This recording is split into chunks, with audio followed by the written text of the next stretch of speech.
DC로 전환을 해가지고 스스로 관리를 할 수 있도록 이제 열어두거든요. 그러니까 이제 보면은 DB가 훨씬 낫기 때문에 DC로 할지 말지 고민을 많이 하시죠. 전체적으로 보면 DB가 훨씬 낫습니다. DC로 전환하는 것에 대한 고민을 요즘에 가장 많이 하는데요. 그 이유를 잘 생각해보면 예전에는 회사가 퇴직연금 제도를 도입할 때 근로자분들이 투자를 각자 얼마큼 할지 모르니까요. 일단 DB로 도입을 하는 거죠. 그럼 돈의 덩어리를 만들고 이건 보통 재무 담당자 분들께서 아주 안정적으로 운용을 합니다. 주로 원리금 보장상 운용을 하게 돼요. 근데 이렇게 했더니 코로나 이후에 너무 물가 많이 올랐잖아요. 우리의 기대 수익률도 많이 오르고 심지어 금리도 많이 오르다 보니까 원리금 보장하는 것만으로는 오히려 부담이 생기는 거죠. 이제 내줘야 될 건 되게 커져가는데 이걸 투자를 하기는 그렇죠. 회사 입장에서 이게 투자하기 그러니까 이제 약간 트렌드는 각자의 근로자분들이 스스로 할 분들은 좀 빠져나가는 식으로 많이 하고요. 신규로 도입을 하는 회사들도 DC를 많이 선택을 하고 있죠.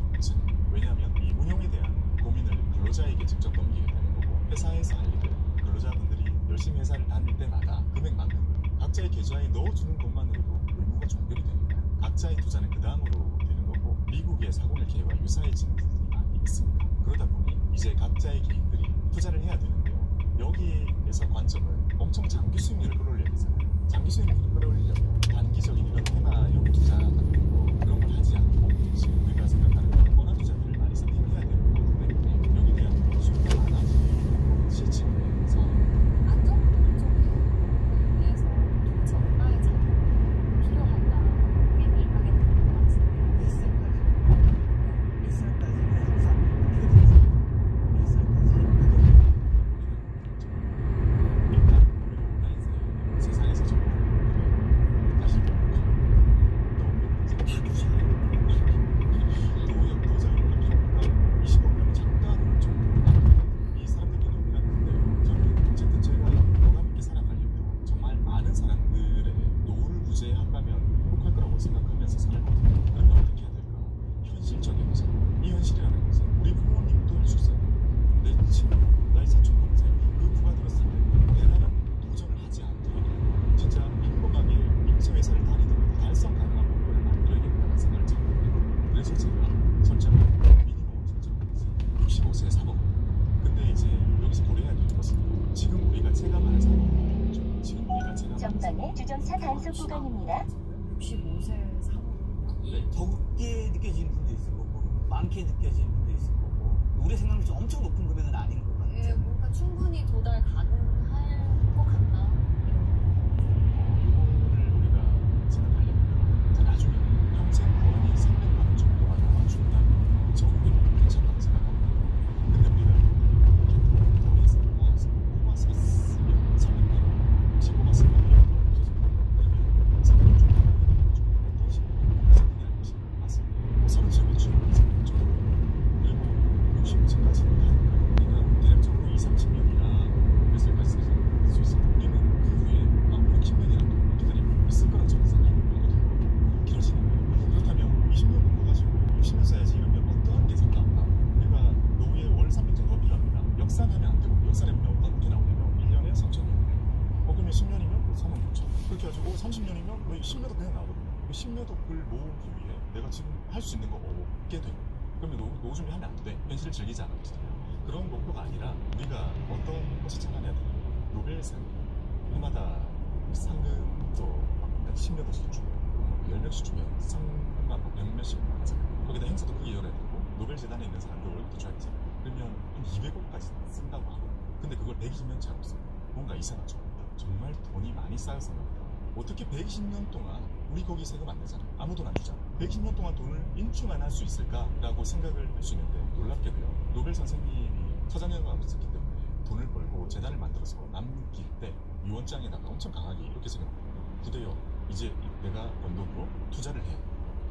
그리고 투자금의 67.5%를 떼가지고 상을 주고 나머지는 재투자해라는 것을 정말 강하게 새겨놓고 그걸 재단에서 열심히 실행하다 보니까 지금 놀랍게도 매년 상을 주고 있습니다. 거기 들어있는 자산이 조금씩 1조 될 정도 실제로 남기셨던 자산이 40억 원 정도 그거를 지금 물가로 감안해도 한 2천억 원 정도 그 돈으로 그냥 200억씩 뽑았었으면 한 10년을 공할 되는 거잖아요. 근데 그걸 투자를 500m 앞에서 50km 신호 위반 단속 구간입니다. 지금 해마다 200억을 쓰면서도 들어있는 돈이 제가 마지막으로 봤을 때는 수천억 정도였다. 그럼 우리는 이제 이런 생각을 할 수 있죠. 인류가 멸망할 때까지 노벨상을 계속 줄 수 있습니다. 그래서 어떤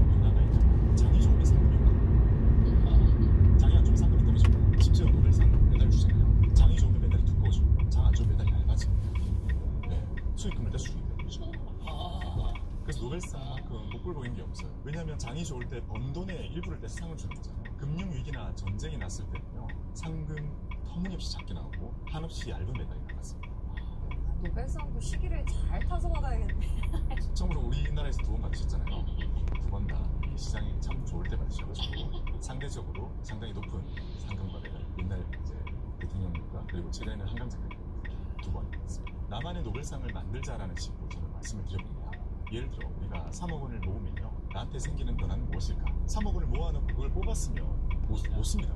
왜냐면요, 우리는 평생 모아온 내 자산이 줄어드는 걸 볼 수가 없어요. 평생 모아온 거. 그러니까 이거 줄어드는 게 너무 고통스럽기 때문에 아끼다가 그냥 불우한 노후를 보내게 되는 경우가 많습니다. 그래서 65세를 기준으로 돈을 불리는 기간 동안에는 계속 돈을 불리는 투자를 하게 되죠. 지수를 사고 그리고 주식 투자를 하고 이렇게 불리는 투자를 하게 됩니다. 은퇴를 하고 나면 그때까지 모았던 그 돈들을요, 한꺼번에 배당 세팅으로 바꿔야 됩니다. 요즘에 월배당 세팅 잘 되게 ETF들이 많이 있잖아요. 근데 배당 세팅으로 바꾸게 되면 이제 거기서 나오는 배당금만 가지고 생활을 해야 되는 거죠. 3억 원으로 만약에 우리가 정말 보수적으로 4%로 세팅을 해봤습니다.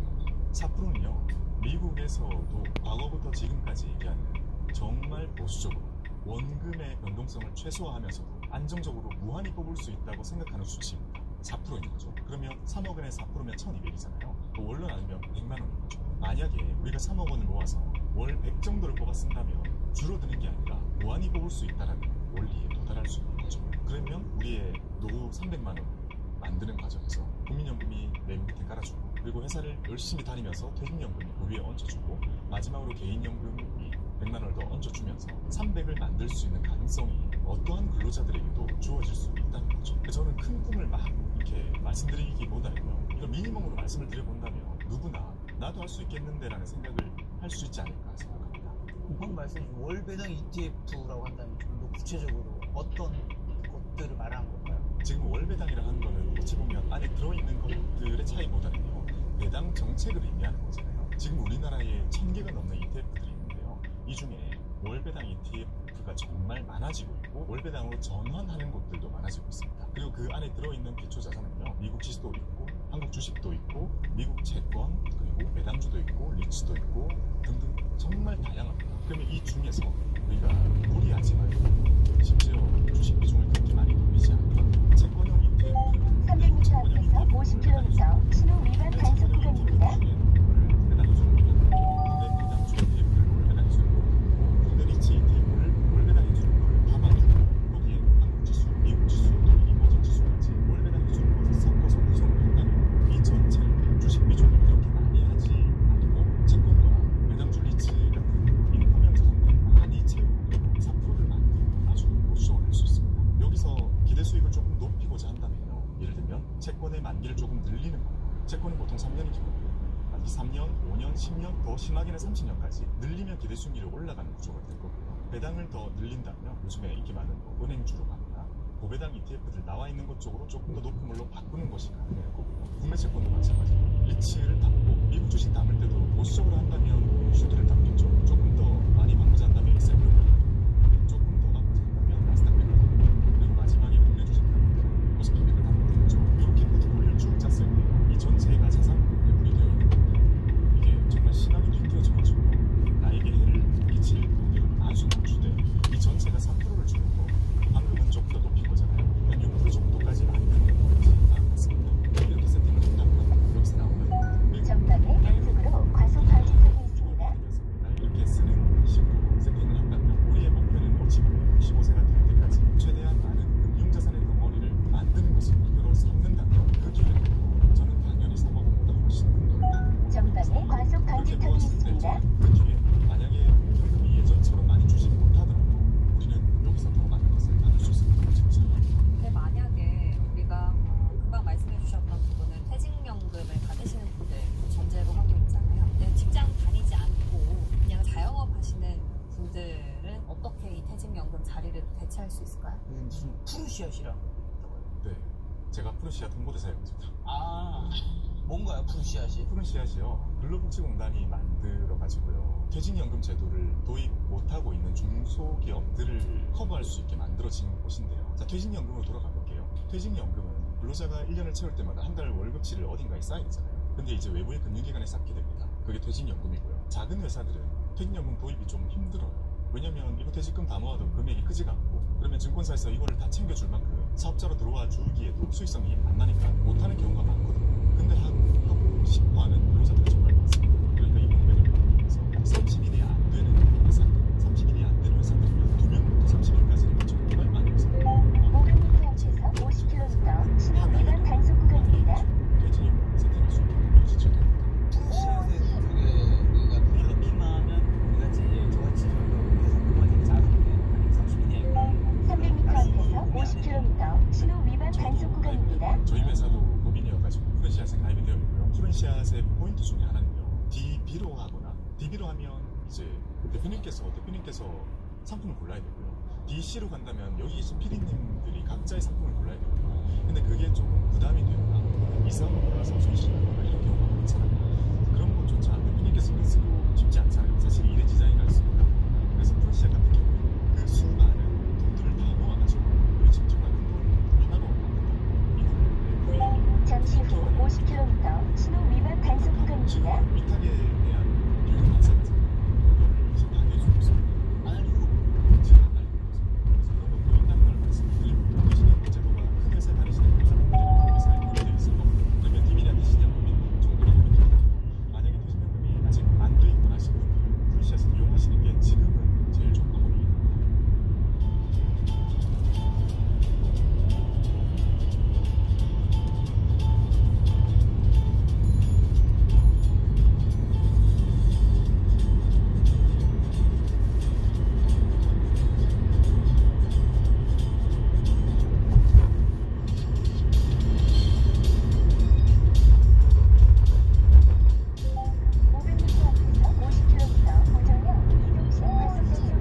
세 번째 받을 필요가 별로 없습니다. 그래서 ISA만 드셔도 됩니다.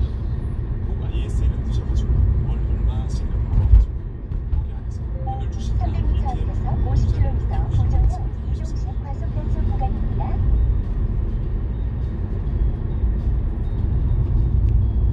월 300만 원. 네, 현금 흐름에 이게 기초가 되는 여러 가지 잠시 후 50km 구체적인 내개 고정형 이동식 통장의 과속 구체적인 단속 구간입니다. 세팅이라든지 전략을 좀 소개해 주시겠어요? 한 개로 안 되는데. 한 개로 해도 되는데요. 최대 효율은 아니에요. 아 그렇군요. 4개가 필요하다. 사실 정확히는 한 6개 필요합니다. 아 근데 출판사에서도 6개 통장하면 아무도 안 산다고. 근데 너무 많을 것 같은데요. 그래서 네, 6개 먼저 얘기해 주시고 추가해서 4개를 설명해 주시려고요. 네, 6개가요. 맨 처음은 당연히 기본 통장인 CMA고요. 요즘에 필수 통장인 ISA고요. 세 번째는 연금저축이고요. IRP고요. 그 다음은 연금저축을 하나 더 터고요. 2개가 필요합니다. 그 다음에 제일 마지막은 퇴사하면서 받게 되는 퇴직 IRP입니다. 네, 이렇게 6개가 풀옵션입니다. 전체 설명하면 시청자분 나가실 테니까 일단 여러분 6개 있다는 것만 인지하시고 핵심인 CMA, IS, 연금저축, IRP를 좀 설명해 주시면. CMA는 아마 다들 쓰실 거라고 생각합니다. 현금을 넣어두면 일봉리를 주니까요. 뒷자리 숫자 바뀌는 이런 즐겁죠. 이자를 많이 주는데요. 이 이자를 주는 방식에 따라서 CMA 조건가 여러 가지가 있거든요. MMF형, RP형, 발행형형, MF형 이렇게 많이 있고요. 가장 간단한 건 일단 스마트폰으로 미대면 통장에서 하시고요. RP형 CMA가 있습니다. 이게 기본이고, 이거보다 금리가 좀 더 높은 것을 하신다면 발행형형 CMA가 좀 높고요. 발행형형 CMA는 일부 증권사에 있습니다. 그리고 RP형 CMA는 올라가요. 근데 발행형은 예를 발행형 바꿔주고 싶잖아요. 근데 놀랍게도 제일 좋은 걸 증권사가 맞춰주는 거죠. 그래서 앱에 들어가면 ICM의 종류가 되게 많이가 있어요. RP형을 발행형으로 바꾸기 하도 들어가거든요. 기본값이 RPO로 세팅이 돼 있는 그래서 그게 들어가지고 그래서 알고 싶죠. 구체적인 질문 있습니다. 은행에서는 그러면 또 다 모든 은행이 다 되는 거예요? 아, 요건 증권사 기준. 은행의 수십 출구 통장은 금리를 보여주지 않습니다. 그래서 우리 남는 현금들은 전부 증권사의 CMA를 가지고 와서 파킹하는 게, 저는 첫 번째 제일 처음 말씀드리는 거고요. 내가 어느 은행에 얼마가 있는지 헷갈리시는 분들도 많거든요. 그런 포인트. 기본값이 RPO로 세팅이 돼 있는군요. 그래서 금리 더 높아지고 일본에 바뀌고. 그래서 이거 한번 해보시면 좋고요. 구체적인 질문 있습니다. 은행에서는 그러면 또 다 모든 은행이 다 되는 거예요? 아, 요건 증권사 기준. 은행의 수십 출구 통장은 금리를 보여주지 않습니다. 그래서 우리 남는 현금들은 전부 증권사의 CMA를 가지고 와서 파킹하는 게, 저는 첫 번째 제일 처음 말씀드리는 거고요. 내가 어느